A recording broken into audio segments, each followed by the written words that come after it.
fill in the blank.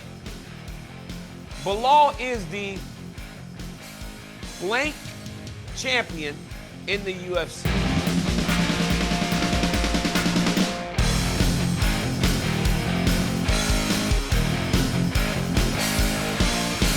What's happening, guys? I'm Chael, he's Daniel. This is Good Guy, Bad Guy, and you're all in luck because, Daniel, I got to ask you something about Bo Nickel. I just read a headline, and it called him the biggest fraud check in MMA history. Do you so agree with crazy. that? No, it's stupid. It's like everybody's like piling on to him, and they're really trying. They want to kick this kid while he's down. It's amazing. Hey, I will tell you one thing I disagreed with. And all the thing as we get forward into Belal Muhammad and everything, we're going to discuss Belal Muhammad versus Jack Della Maddalena. We're going to discuss Valentina and Manon Fiorot. Jose Aldo's back in action. Hey, also, Chael, there's another way to pronounce Manon Fiorot's name today. At least that's what she told me in the fighter meeting. There's a on the end. So it's not just Manon Fiorot. It's like Manon Fiorot at the end. So if you start hearing that weird stuff, if you start hearing that in the matches on Saturday, just know that we were told to say it that way. But with that being said, I didn't like, before we get to all that, I didn't like that Bo went to the Instagram right away and started to explain it away. Bad. And I didn't like that he went and gave an interview on Ariel the other day. Hide out, man. Don't go out there and try to explain yourself. Again, Chael, in those comments, listening, paying attention, and it makes you go and sit on a couch with someone and essentially do a therapy session. Who lets into the conversation with their therapist? I don't want anybody to see what I tell my therapist. He's essentially doing a therapy session on Ariel's show on Wednesday because he's taking all the beating. Hey, when his opponent went up there and said, hey, man, lay off of him. It's fine. It's this. Take some time away. That is when he should have said, okay, it is okay for me to step away. But this dude went and got up there and started trying to explain himself. He'll learn, Chael. You can't try to explain yourself. That's right. Well, and Daniel, it's such a different world. He's in MMA where grossing gains and wins sometimes are just in media and headlines. Like if you can get more attention than your opponent, in many ways you won. Bo comes from wrestling where if he gets his heart broken, he's got to wait an entire season just to return to the tournament. It could be the Scuffle, the Midlands, the Big Ten, the Nationals. I'm just sharing with you, it would take a year until you're eventually out of eligibility, and it's a little bit different game. I actually strongly believe that Bo has matured and is doing a few things right. Okay, I can tell you're done with this topic. I'm going to move on with you. Let's get to Belal and Jack Della Maddalena. I got a little inside scoop, but why don't you first? Said that, man. You first. Tell me what you're thinking. How do you see this? You just did that to me, and I almost called Belal last night. I was interviewing this dude, and I was like, thank you. Go watch the champ. He was like, bro, you've been hanging out with Chael too long. He was like, you know my name. I was like, dog. You call him Belal Muhammad and Jack Della Maddalena. That is just the crazy. Isn't that right? Jack Della Maddalena, isn't that right? Like I'm one of the first to discover Jack. Jack was great. I've been making pieces on Jack for years now. I'm a Jack, so I don't say Della Maddalena correctly? No, that is as far from right as you can get, Chael. It's left. It's left. It's not right. It's left. I got it from Guru. I say it the way MMA Guru says it, so he must be screwing it. This is on him, not on me. By the way, are you in Canada? I'm in Canada. I got in. All right. This shirt you're wearing. This is the best fitting shirt you've ever worn. I know that I've done. What'd you say? The shirt you're wearing is the best fitting shirt I've ever seen you in. Oh, it's a little tight actually, but then like they keep it as long as they keep the camera below my belly, you don't see what's happening. I mean, your arms look great today. But hey, listen. Appreciate that. I know, Chael, that I've been doing some things right because I got into Canada. If you can't do nothing wrong to get into Canada. So I look left, I look right. I'm like, yo, I'm around some pretty good people. How can I take advantage of them? No, listen, Chael. So Jack Della Maddalena is challenging Belal Muhammad this weekend for the UFC Welterweight Championship. There's a lot on this fight. These guys, they aren't necessarily going back and forth, but there is a little bit of dig left and right between the two, especially Jack saying Belal's boring, da-da-da. But when Jack calls Belal boring, Chael, and I want you to tell me in your answer what your inside scoop is, who does he compare him to? George St. Pierre. He compares him to George St. Pierre. Belal told me yesterday, I have an interview with Belal dropping this afternoon, by the way. Belal told me, he goes, I don't know, man. Maybe that's the way the Australians talk trash, by giving you compliments. Because anytime you compare me to Georges St. Pierre, I'm thankful. So maybe his thought on trash talk is a little bit swayed. But Georges St. Pierre goes, Belal's the complete package in terms of a welterweight. Do you agree with the great Georges St. Pierre? Georges St. Pierre was the best fighter. He was the most handsome, and he made the most money. So I'm kind of missing the insult myself. That's a Belal. Daniel, this fight has gotten so interesting. At one point, it opened for Belal at 3-1. Let me remind you, Jack was not our first option. We believed that it was going to be Kamaru Usman. Go ahead, please. There's like some French. Do you hear that? I hope we're not getting evacuated out of here right now. Oh, if you got a fire drill, please finish. Go do it. Now you can go. Champ. Are you please. sure? I was very into that. I mean, I'm used to carrying these shows on my shoulders. It won't be no big thing if you got to go. Okay. So I will tell you this, though. Daniel, I've lost my train of thought. Oh, Jack was not only not our first option, Rakhmonov was. He wasn't even our second option. I know that I believe you, I know Coach Dean Thomas, we were all pushing for Kamaru Usman to get this shot, and eventually it fell to Jack. But there was something about that.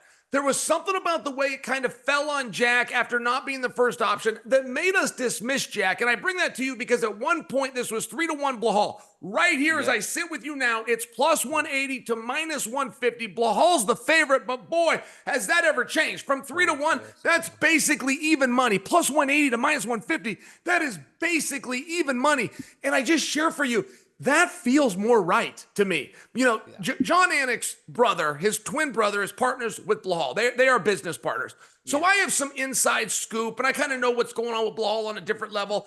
And I got to constantly check myself with, okay, was that a secret that I was told, or can I bring to the world? But partner, Belal almost died. That infection in his toe where he tried to keep his mouth shut and try to make that walk. And he agreed to fight Rakhmonov. He didn't even know he was fighting the third choice. He was going to fight Rakhmonov. But, he almost died. He was very sick. And it's just a matter of how does he feel? I know he's being brave and I know he's being macho. I know he's got that kind of courage, but it's a tough walk. And Dela Lema, not for nothing. I don't think Dela Lema has showed the skills of Belal. I will admit that. But I also don't know where Dela Lema's weaknesses are. You're not going to take him down and keep him there. You're not going to submit him. You're going to knock him out. You're going to make him tired and quit. It's a hard fight, partner. Yeah, it's a hard fight. So I believe that unjustly, people look at the fight with Hafez and say, well, Jack Della is going to just keep getting taken down by Belal. It's not going to be fun. But I think what they ignore is that Hafez stepped in on very short notice. Jack was supposed to fight somebody completely different, a striker. All of a sudden, he's got this guy taking him down over and over and over. And then by the third round, when it's 1-1, Dela Lema win one, Hafez win one. Jack Della actually defends takedowns, fights at a pace that Basil can't keep, and wins the fight. And I think that is where people are missing.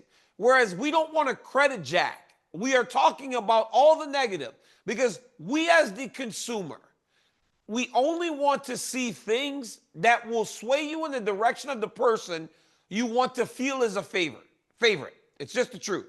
So if the Boston Celtics made 45 three-pointers in a basketball game, people that love the Boston Celtics talk about the 45 three-pointers that they made. They don't talk about the 42 three-pointers that they missed in game one to make them lose.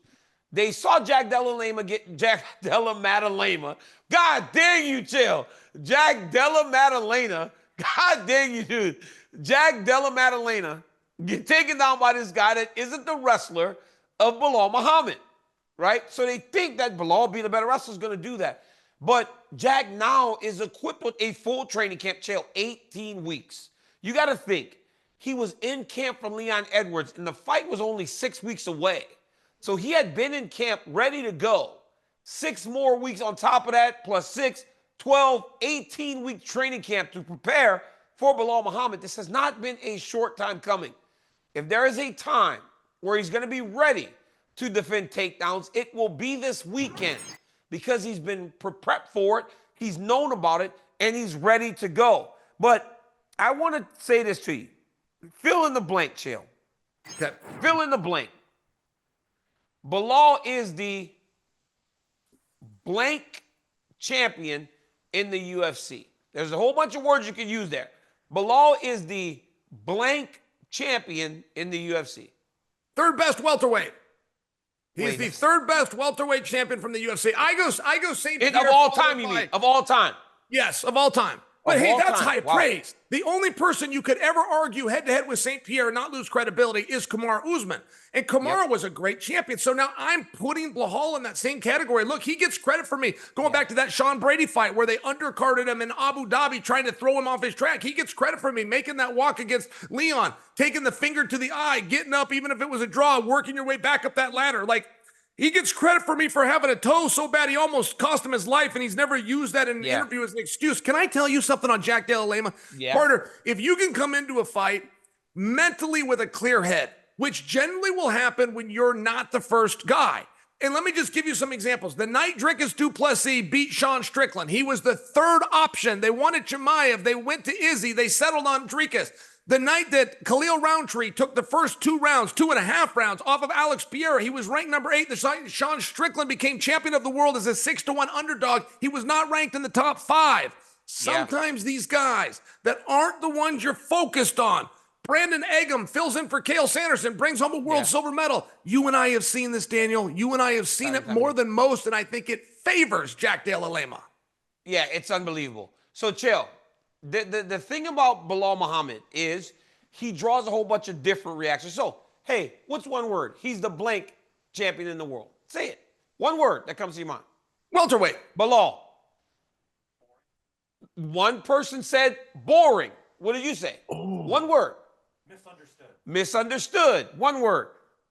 Uneventful. So, Chael, there's a lot of different one word that come to Belal Muhammad. One word. What's your word? What's your word?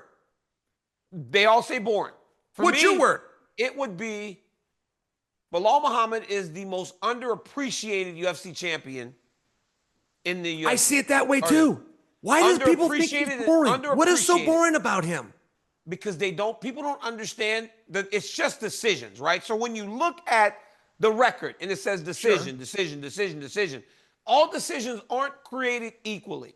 At a time, George St. Pierre was considered boring because he took down Nate, he took down Carlos Condit, he took down all those guys.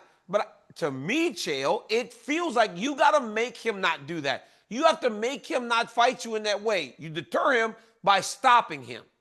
You got to deter him by stopping him. Guys can't stop him right now.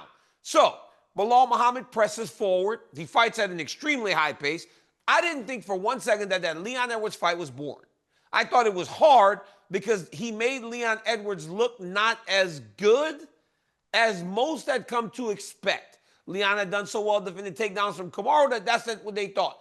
But, Chael, when speaking to the general sports fan, that is what you get, though. Uneventful, boring, lamest, something. You get a lot of those different words to describe him. How does Belal switch that, though? What does he have to do against the third guy, like you in your words, that was supposed to fight him? Is it on Belal to go out there and dominate and win in a way that we have come accustomed to? Or does he have to finish him? Because guess what, Chael? 2 fights ago, he finished Sean Brady, who just beat up on Leon Edwards a couple weeks ago, but nobody remembers that. It's hard for Belal. Well, and the hardest fight, Daniel, the one that no fighter wants to get the phone call to take on, and it's the guy that's better than the public is aware. Like, perception and reality are so important in this sport. If you get the call to fight Jack, who's ranked number 6, he's ranked number 7, he's about to fight Leon in a non-pay-per-view event, and all of a sudden, he's across from you at a world title of a pay-per-view. You know in your heart, that guy's better than the crowd is aware. And I only share that because that doesn't usually add to going out there with an urgency and having certain fights. It adds to conservatism. But I don't think that should be put on Belal. I didn't think it should have been on Demetrius Johnson. I don't think it should have been put on St. Pierre. I realize that I'm a little bit unique there, but you did ask me, what does he need to do? And what he needs to do, if we're going to follow the St. Pierre path, is win and keep on winning. And that is something that he has done a lot like George. George did not go out and finish those guys. Dan Hardy, Nate Diaz comes to mind. George went out and took some time and got position and made sure he settled in. He wasn't giving moments away. He wasn't giving rounds away. He was very dominant, but he was also going to be out there for 25 minutes. And I think there is a way to use that to your advantage, but I will admit there is a stigma in our sport. And look, what are you supposed to do? Daniel, I used to get hit with that sometimes. Like my hands were so ferocious. If I hit somebody, it was probably going to be a curtain call. But what if I was born without that? What if I just didn't have that power, man? I could go out there and hit a guy 10 times more than somebody else, but I want to get the praise for it. I got to hit him hard enough that he goes to sleep. You can only hit so hard sometimes. Yeah. I could only hit so hard because every time I punched somebody as hard as I could, I broke my hand. It was awful. Chael, Monday's headline. Boy, I love Monday's headline because we've done 10 Monday's headlines. You've been wrong 9 of them. You've been wrong 9 of the 10 Monday's headlines. So I want to ask you this, and I think I'm going to be wrong too because if you're wrong 9, I'm wrong 8. I just know that we have not got much right here. But Belal Muhammad told Islam Makhachev, hey, don't worry about 170. I'm going to keep this belt. So go ahead and schedule your next fight. So my question to you, on Monday, for our Monday's headline, will it be more about Belal Muhammad if he is the world champion at 170? Or will it be more about Islam Makhachev and what he does next come Monday? Because Belal stays the champ, we're still going to discuss what now happens for Islam. If Belal loses the belt, then it's like, is the door open for Islam? So what's Monday's headline to you, Belal or Islam? And to your point, I got to bring in Ian Gary, but Ian Gary made an interesting comment today. I believe Ian Gary is the alternate fighter for this weekend, but I think that makes him the #1 contender. That's my own personal opinion, particularly in the absence of Rakhmonov. But the reason I say that is Ian Gary came out and said, if Islam moves up, me and everyone else is going to have to stand down because he will get the first title shot. So I actually believe, Daniel, that Ian Gary is going to be inserted into Monday's headlines. I think you're going to see a little bit more Ian Gary opposite Belal or opposite Jack. I don't think that Ian is going to just lay down for Islam. I think he was feinting sportsmanship as a way of stabbing him in the back. I think Islam goes back to 55, and that, my friend, is your headline on Monday. Okay, yeah, I believe the headline is going to be more about Islam. And before we move on really quick, speaking of Islam, we saw Hunter Campbell in Dagestan yesterday with Islam and his manager, Rizvan. Chael, I got a little bit to this. First off, and I know we're going off topic here, but first off, Pereira's a liar. Pereira did not get hacked yesterday. Pereira might have tweeted something, and then somebody called him and was like, yo, calm down. Let's chill. Is that what you think? I don't believe the hack thing, bro. It's too convenient. It was an unusual hack. Right? It was very unusual. Yes, like the hacker was a little too friendly. It was too specific. It was too specific. He didn't use profanity. It kind of sounded like Pierre. Wow, I can't believe you just called that out. Wow, I'm saying it. I'm saying it in public. I'm sorry. I'm saying it. I'm saying it in public. All right, go ahead. I want to hear more of this. Hey, so my thought is, while Hunter was there to meet Islam, guess who else Rizvan Magomedov manages? Guess who else he manages? Big Unk. 1 second, the guy's back. The French guy's back. But the French guy's back. Ankalaev. He also manages Ankalaev. So while, this is just me, dude. Like, this is me hoop dreaming. While he's in Dagestan, right? He's speaking to Islam about the fight. Remember, Chael, we still ain't got a main event for International Fight Week. That's a short period away. He goes, what about you, Ankalaev? Are you available? Ankalaev's like, okay, I can fight. And then you go to Pereira and go, Pereira, are you available? And Alex is like, well, it's short time to get ready, right? Okay, Alex, we're going to give somebody else this title fight. Alex gets mad, goes to the internet, puts that up there, then gets a call going, hey, man, you know, that's my thought. That's what happened. So, yes, while Hunter was in Dagestan, I think it was a 2-for-1 call, Chael. I think he spoke to Magomed and he spoke to Islam. I don't know this is fact, but I know this game enough to put that together and feel pretty confidently to say it on ESPN. The hacker was very nice. For being a hacker, he was quite polite and he was quite specific. Not to mention, he did have his feelings hurt, which is the position allegedly that Pierre would be in. Hey, you're winning me over to this. I like it. I like that Uncle Iev took credit for it. He actually came out and said, hey, I'm the one that hacked you. I thought that was funny. I thought that was a clever move. But I hear what you're saying, and I do think International Fight Weekend looks real good. And by the way, for Uncle Iev to be working harder to get a fight with a contender than the contender is working to get the fight with the champion is a little unusual. It's unusual, but I'm telling you, Chael, I just feel that that's what happened. They might have told that boy that somebody else was going to get that fight on the International Fight Week. He got mad. I hope he don't get mad at me like he got mad at you, but that's just me. Look, I love to dream. But one fight I don't have to dream about is this weekend. Valentina Shevchenko defends her championship against Manon Fiorot. There's Manon Fiorot. Oh, obviously that. But is she the same fighter, or did she leave the best of her inside that trilogy? And I'm not saying that. I'm not saying Manon Fiorot on Saturday. She got to just deal with it. It's Manon Fiorot to me, man. I can't do it. I mean, people in here laughing at me, Chael, because I'm trying to say it in the way that she told me. I want to be part of it. I believe names matter. If names didn't matter, we'd all just walk around calling each other Walter. Like, I get the importance of a name, but Fiora is where it's going to end for me. I mean, Fiora requires some effort. It's a few syllables. It's an unusual name. You got to remember the spelling. Not for nothing. I feel like I'm already working hard enough when I do Fiora. And by the way, Fiora, she's good. By the way, Daniel, that girl can fight.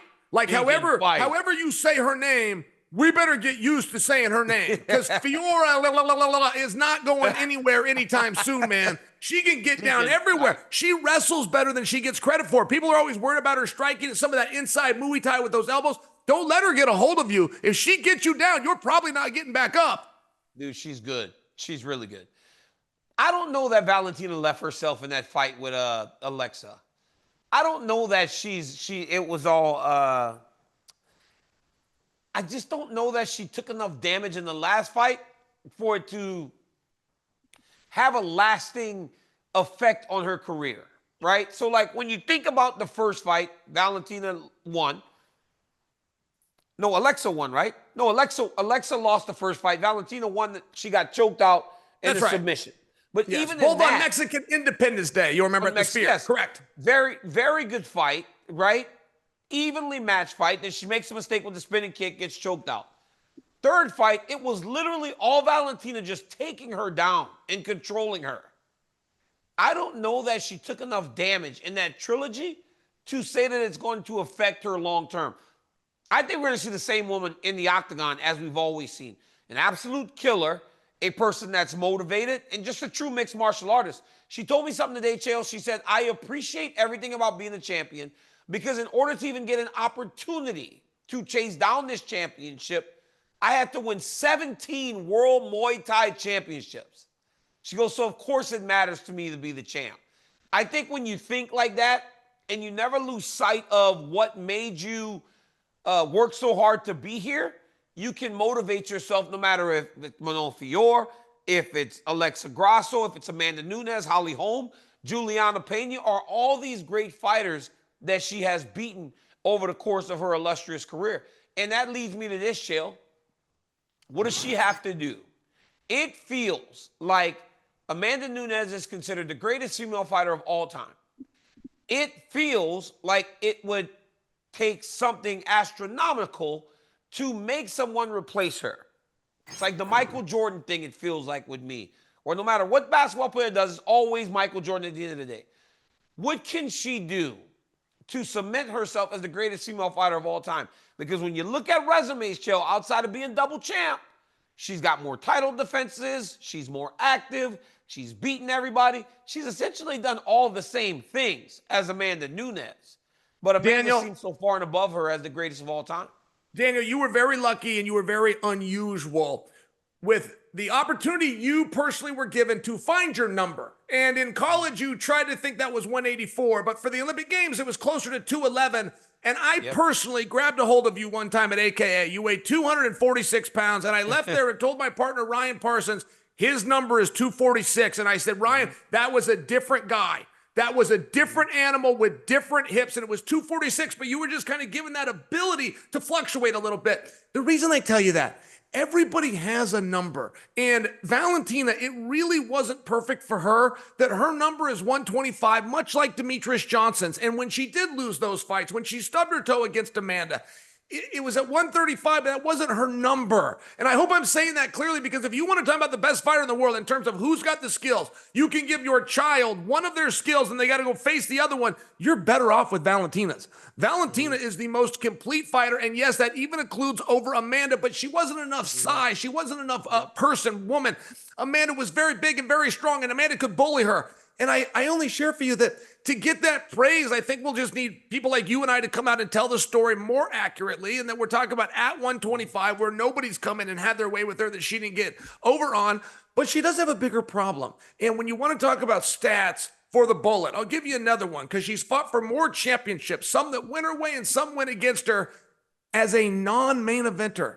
We have never had somebody fight for more world titles that can't command the headline spot. And that is on her. That is on her inability. You know, I thought when she did The Ultimate Fighter, she came out and she kind of showed who she was. She took water from the team, and that was a bit of a heel move. But if you're a heel, go be one. She doesn't see it that way. She wants to do the dance and she wants to do the nice smile. And I just encourage you, I think she's a heel. I think she should come out and be herself. And I think she could find herself out of the rut known as co-main. I always thought that these great champions like her, John Jones, the ones that get a little stale at the top, should just literally tell people how great they are and be like, yo, I'm just so good that no one can beat me. And then people start going, I cannot stand him. I hope he loses. Floyd Mayweather became such a massive star because he was like, I got more money than you. I'm better looking than you. Nobody can beat me. And so everybody's like, God, I want him to lose so bad. Why can't this guy beat him? Can Canelo beat him? Nope. Manny Pacquiao? Nope. Everybody. But you tuned in because you're like, I want this bad guy to lose. You and I talk about this on the show. We think Islam should just tell everybody how much they suck. Oh, you're a terror. I'm going to smash you. Like Khabib did. Khabib was like, Khabib used to say at the end, brother, I will smash your face. He would just tell them, I will smash your face. And then he would go out there and smash their face. And then all of a sudden people go, well, honestly, as much as I wanted to see him lose, I kind of like it. He's so good that he's telling us what he's going to do, and he's going to do it. So I think that she needs to take ownership of that and kind of go, Manon Fiorot, you have no chance.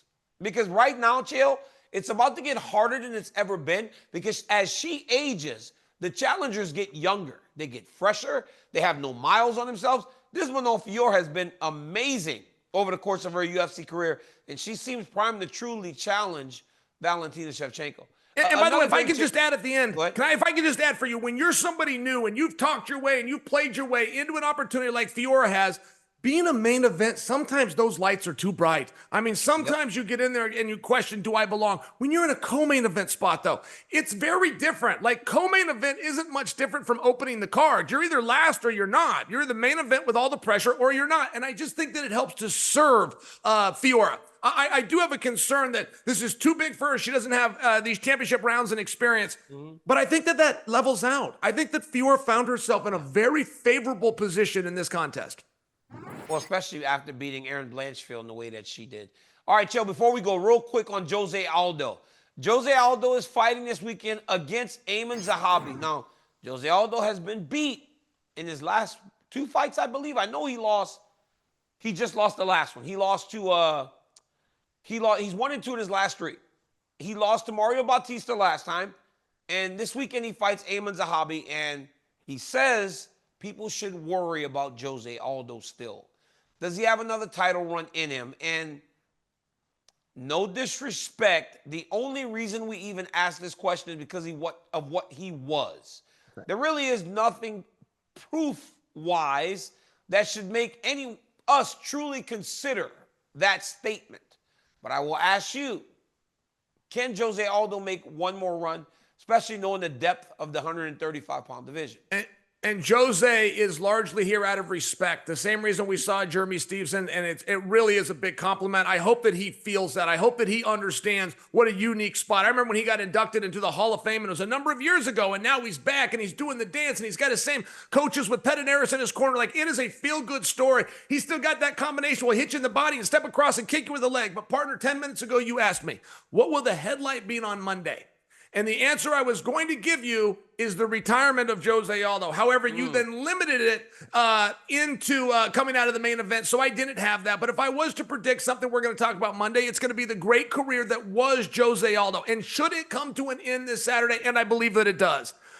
What a career it was, man. Thank you for all the great memories, and I suppose we'll hold those flowers and we'll do it on Monday, but nothing to be ashamed of. I do think, though, if you're in the Jose Aldo business, supply and demand's going to kick in, and you better watch him Saturday because I think it's your last time you're going to be able to. You know, I think that we talk about him making a run only because of how great a champion that he was. I don't know that there is a run left, and that question will be answered definitively Saturday. Because for as good as Amin Zahabi is, like Michael Chandler losing to Paddy Pimblett, you know that the world is changing around you when you start getting beat by those guys. So we will know for sure on Jose Aldo. Chael, hey man, this show is it feels like it goes so fast because we're having so much fun. But I got to get back to work, man. I'm in Canada, and it's time for me to go find some poutine. I'm taking everybody for poutine. You like poutine, Chael? Yeah, you're asking The Rock if he likes poutine pie. Oh, wait a minite. What'd you say? Poutine? Oh, go enjoy. Yeah, that's like fries with gravy. Have fun. I thought you said something else. Have fun, partner. I'll talk to you in a week. Oh, man. For the bad guy, Chael Sonnen, I'm Daniel Cormier. Until next week, peace.